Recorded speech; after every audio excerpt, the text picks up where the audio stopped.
No! What's up my cool dudes, I'm Tool Dude and welcome back to another Yu-Gi-Oh! Deck profile. Today I'm going to be profiling my Lyrilusc deck for you, so without further ado, let's just jump right into it. Starting off, I run the 3 Lyrilusc Turquoise Warbler. If you control no monsters, you can special summon this card from your hand, and if this card is special summoned from the hand, you can special summon 1 Lyrilusc monster from your hand or graveyard. Really just helps for the rank 1 plays. Next up, 3 of the Lyrilusc Cobalt Sparrow. I got his name right, yes. Okay, so if this card's special summon, you can add 1 level 1 winged beast monster from your deck to your hand. You can only use this effect once per turn. When Xyz monsters are special summon using this card as an Xyz material gains this effect, your opponent cannot target this card with card effects, so if you make Lyrilusc assembled Nightingale using this card, Nightingale will not be able to be targeted by card effects, so it's just really amazing. Gives your Lyrilusc Xyz monster some protection. Next up, I run 3 of the Lyrilusc Sapphire Swallow. So with Sapphire Swallow, if you control a winged beast monster, you can special summon this card, both this card and 1 level 1 winged beast type monster from your hand. You can only use this effect once per turn. When Xyz monster that was used to Xyz summon this when Xyz monster that was Xyz summoned using this card gains this effect. If it is Xyz summoned, target 1 Xyz monster, target 1 Lyrilusc monster in your graveyard and attach that card to it as an Xyz material, so it helps you get some more Xyz materials from the graveyard, which I quite like. So these Sparrow, Warbler, and Swallow are your only Lyrilusc monsters of the deck. That's all that's out for this deck at the moment. I hope they get some more support soon, because a bit more support and they could hit incredibly hard. And if you haven't noticed, this is a level 1 spam deck, so it's not really tournament level, but it is still fun nonetheless. Next up, 3 copies of the Evil Thorn. So basically with Evil Thorn, you contribute this card, inflict 300 damage to your opponent, and if you do special summon up to 2 copies of Evil Thorn from your deck in attack position. But their effects cannot be activated. So basically with Evil Thorn, just to help get out more monsters, so you summon 1 tribute, pop your opponent for 300 burn your opponent for 300 damage, and special summon 2 more, and right there you have an instant rank 1 play. Not your independent, assembled Nightingale, but you do have access to monsters such as you can go into Sylvan Princessprite this way, so it's not really bad there. That's the 3rd one. Okay, next up I run 3 of the Jester Confit. So Jester Confit, you can only control 1 of him, and you can special summon this card from your hand in attack position if you control no monsters. During your opponent's next end phase, target 1 face-up monster your opponent controls, return both that and this card to the respective hands. Jester Confit is not going to be around that long, let's just say that.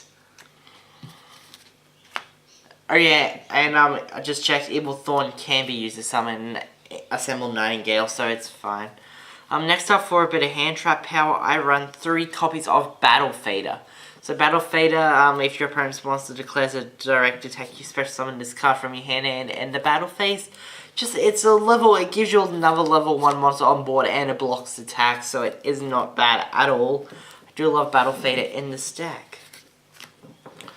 Next I'll roll 1 copy of the Treeborn Frog. I am running a 1 Foolish Barrel, and with Treeborn Frog during your standby phase, if this card is in your graveyard and you control no other monsters, and you do not control a Treeborn Frog, you special summon this card, but you must have no spell and trap cards on the field to use this effect, which most of the time you won't, so I'm not too concerned about this, and 1 is just a perfect number so it doesn't clog.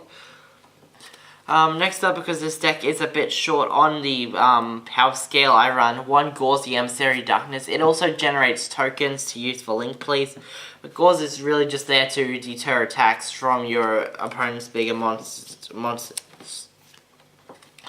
Final monster I run is 2 copies of the Cardcar D. You're running triple Battle Fader plus triple of the Threatening Roar in this deck. I have no problem with running Cardcar D, especially since Cardcar D cannot be special summoned during your main phase. 1, if this card was normal summoned this turn, you can tribute this card, draw 2 cards, and then it becomes the end of your turn immediately. So what you'll do if you open this, you'll most likely open either a Battle Fader or a Threatening Roar.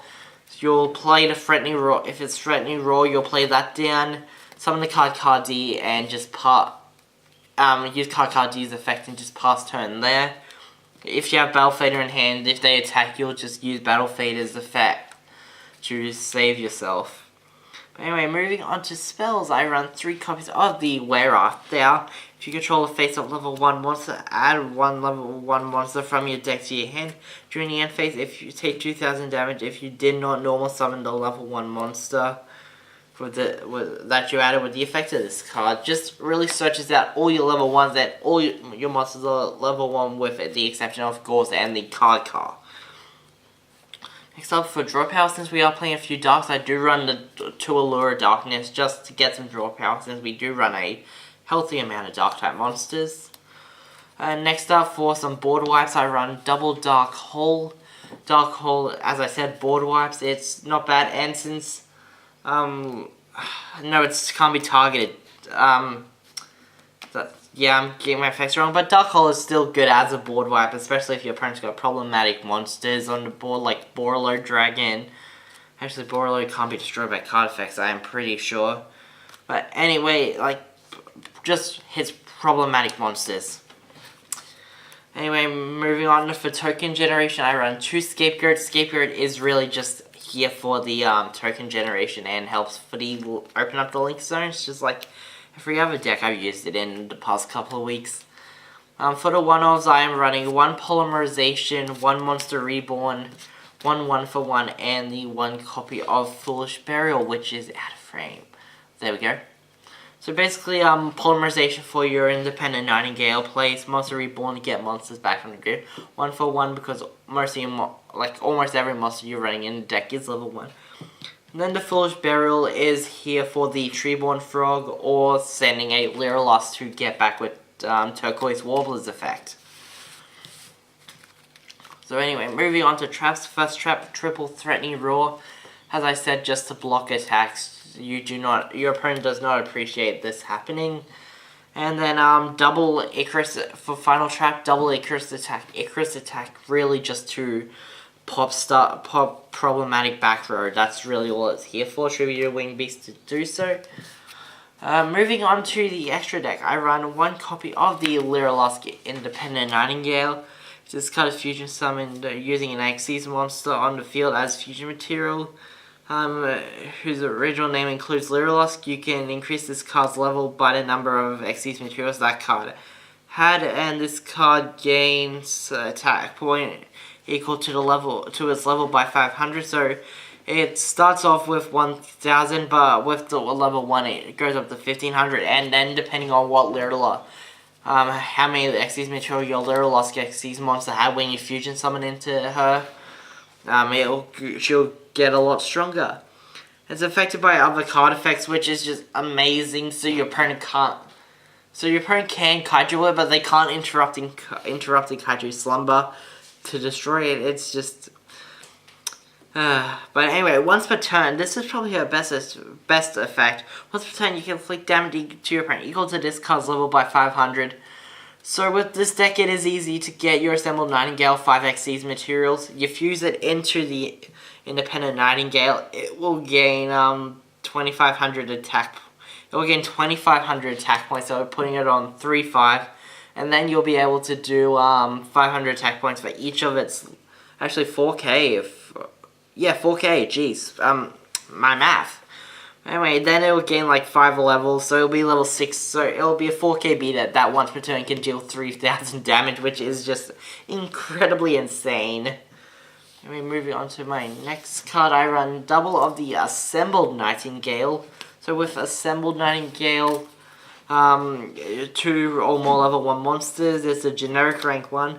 This card gains 200 attack points for each Xyz material on it. This card can attack directly, and it well has Xyz material. It can attack a number of times equal to the amount of Xyz material it has. So basically, you load this up with 5 material. It's got 1,000 attack points, and it can attack 5 times. So that's dealing 5,000 damage to your opponent. And then main phase 2, you can fusion summon your Nightingale and just game your opponent right there. It is a pretty salty OT. It is a pretty salty FTK/OTK. Once per turn, during either player's turn, you can detach one Xyz material from this card until the end turn. Lyrilusc monsters you control cannot be destroyed by battle or card effects. Also, you take no battle damage. So just as further protection to your Lyrilusc monsters, you can stall out a bit with this card and have a bit of a grind game if you really have to. Next Lyrilusc I run, actually final Lyrilusc I run is 2 copies of the Lyrilusc Recital Starling, 2+ level 1 monsters. If this card is XC7, you can tell 1 face-up monster on the field. It gains 300 attack and defense for each Xyz material attached to this card. So basically, it can power up independent. You get this plus independent Nightingale out, and independent Nightingale is going to be powered up a lot more. So once per turn, you can detach 1 Xyz material, add 1 level 1 wing beast from your deck to your hand. All battle damage you take, your opponent takes as well from battles involving this card.